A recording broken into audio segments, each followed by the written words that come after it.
नमस्कार। हर हर महादेव। शिव शिव। आज का विषय शिव भक्तों के लिए ज्ञानवर्धक है, महत्वपूर्ण विषय है। विषय है कि मोक्ष का परम साधन क्या है। तो बिना विलंब किए आरंभ करते हैं। श्री शिव महापुराण के अनुसार वेद व्यास जी ज्ञान एवं मोक्ष के परम साधन को जानने के लिए तपस्या कर रहे थे। तो वहाँ भगवान सनत कुमार प्रकट होकर उन्हें कहते हैं, भाई विभिन्न साधनों में भटकने की आवश्यकता नहीं है, मैं कहता हूँ तुम्हें मोक्ष का परम साधन। और सनत कुमार जी कहते हैं, श्रवणम कीर्तनम शंभोर मननम च महत्तरम त्रयम साधन मुक्तम च विद्यते वेद सम्मतम।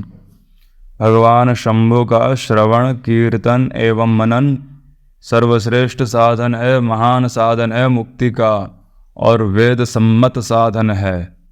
और भगवान सनत कुमार ये कहते हैं कि मुझे ये बातें भगवान नंदिकेश्वर जी ने कही थी, नंदी महाराज ने कही थी।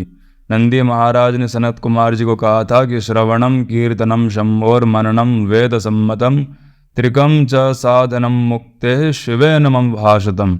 नंदी महाराज ने कहा था कि श्रवण कीर्तन और मनन भगवान शंभु का वेद सम्मत साधन है, यही जो है तीन परम साधन है मुक्ति का। और वो कह रहे हैं कि मुझे ये बात भगवान शिव ने कहा था, साक्षात भगवान शिव ने मुझे ये बात कहा था, मैंने आपको कहा। और फिर सनत कुमार ने आगे जाके वेद व्यास जी को भी यही बात कही। तो मोक्ष का परम साधन है भगवान शंभु का श्रवण कीर्तन एवं मनन। अब जानते हैं कि श्रवण का स्वरूप क्या है, कीर्तन का मनन का स्वरूप क्या है।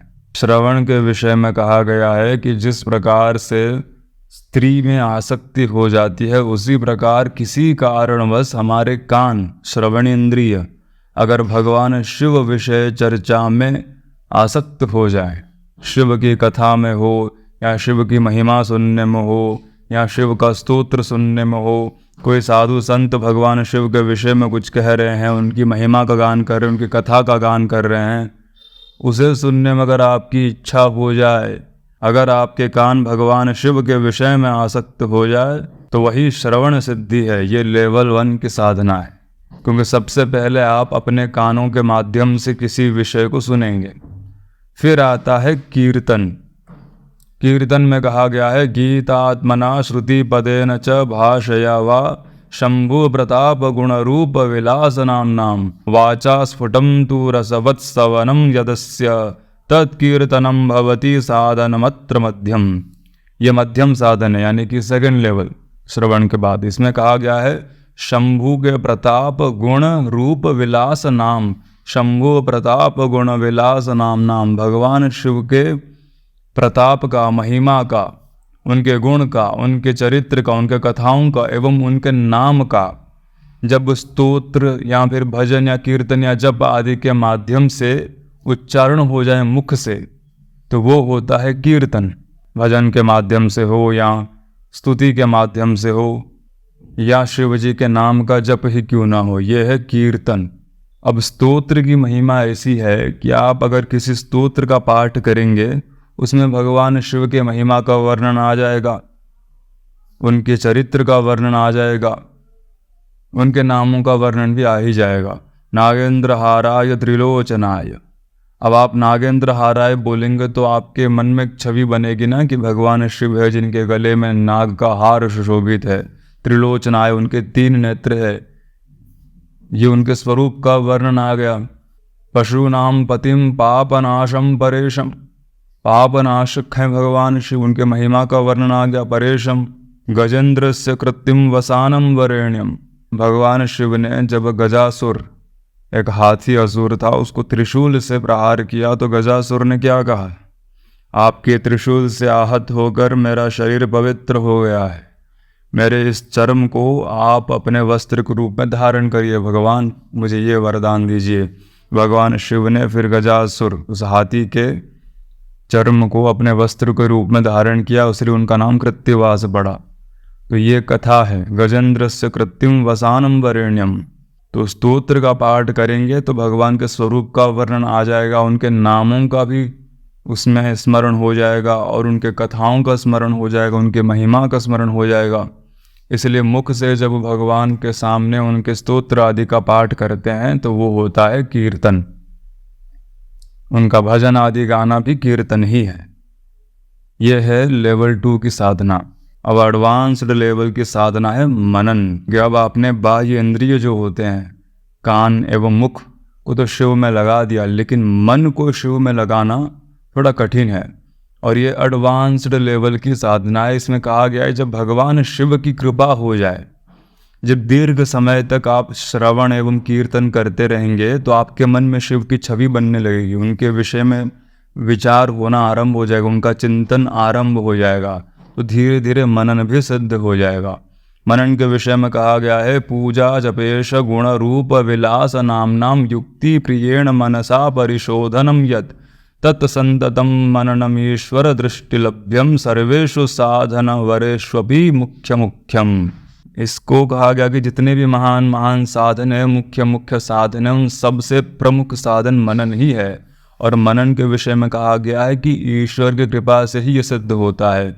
मनन के विषय में कहा गया कि जपेश गुण रूप विलास नाम भगवान के गुण का, रूप का, उनके चरित्र का, उनके नामों का जब मन ही मन चिंतन होना आरंभ हो जाए, अब आँख बंद करके बैठेंगे, भगवान शिव का स्वरूप आप ध्यान करने लग जाएं, या मन ही मन जप, मानसिक जप होना लग जाए भगवान का। मानसिक पूजा भी है, पूजा जपेश गुणम, मानसिक पूजा भी होता है। गंधम मनसा परिकल्पयामि, बाह्य पूजा करते करते एक समय ऐसा आएगा कि आप मन के भीतर ही भगवान शिव का ध्यान करके, शिवलिंग का ध्यान करके मन में उनकी आराधना कर सकें। लेकिन मन में कुछ करने के लिए पहले आपको बाहर करना पड़ेगा, चाहे श्रवण कीर्तन हो, चाहे उनकी बाह्य में पूजा करनी हो। और ये सर्वश्रेष्ठ साधन है, क्योंकि बार बार आप गंगाधर गंगाधर मुख से कहेंगे तो आपके मन में छवि बनना आरंभ हो जाएगी। भगवान शिव, उनकी जटाओं से गंगा निकल रही है, जटाधर शूल पाणी, भगवान के नामों के गुण के महिमा का आप श्रवण कीर्तन करते रहेंगे तो मन में भी वैसा स्वरूप बनने लगता है, धीरे धीरे मनन सिद्ध हो जाता है। अब भगवान शिव के चरण कमलों में मन स्थिर हो जाए तो भैया मोक्ष सुनिश्चित है। शिव महापुराण में और एक विषय आता है कि अगर कोई श्रवण कीर्तन मनन करने में असक्त है, किसी के लिए श्रवण कीर्तन मनन जो है संभव नहीं है, तो वो संसार सागर से कैसे पार हो। तो उसके विषय में शिव पुराण में वचन आता है, श्रवण आदि त्रिके अशक्तो लिंगम वैरम च शांकरम संस्थाप्य नित्यमभ्यर्च्य तरेत संसार सागरम। यहाँ बात आ रही है कि अगर श्रवण आदि जो 3 महान साधन हैं उनमें कोई असक्त है तो लिंग और वैर, लिंग यानी कि शिवलिंग, वैर यानी कि प्रतिमा, फोटो हो गया, मूर्ति हो गया, तो शिवजी के लिंग या उनके प्रतिमा की स्थापना करके अगर नित्य अर्चना की जाए, नित्यम अभ्यर्च्य, अगर शिवलिंग और शिव प्रतिमा की नित्य अर्चना की जाए तो तरेत संसार सागरम, संसार सागर से तर जाता है वो जीव। शिव के बिना तो भैया मोक्ष संभव नहीं है, चाहे उनका श्रवण कीर्तन मनन करके मोक्ष ले लो या उनकी नित्य अर्चना करके ले लो। और ये मेरा वचन नहीं, शास्त्र वचन है। स्कंद महापुराण में आता है, ते धन्यास्ते महात्मानो ये भजन्ति सदा शिवम, वो धन्य है जो भगवान सदा शिव का भजन करते हैं। और आगे कहा, विना सदा शिवम यो ही संसारम तरतुमिच्छति स मूढ़ो ही महापापः शिव द्वेषी न संशय। अगर भगवान सदा शिव के बिना कोई संसार को पार करने की कामना रखता है तो वो महामूर्ख है, महापापी है और शिवद्वेषी तो है ही। तो इसी के साथ आज के इस सुंदर विषय को हम यहीं रखते हैं। आशा है कि इस वीडियो से शिव भक्तों का मार्गदर्शन हुआ होगा। शिव शिव शिव शिव शिव शिव शिव।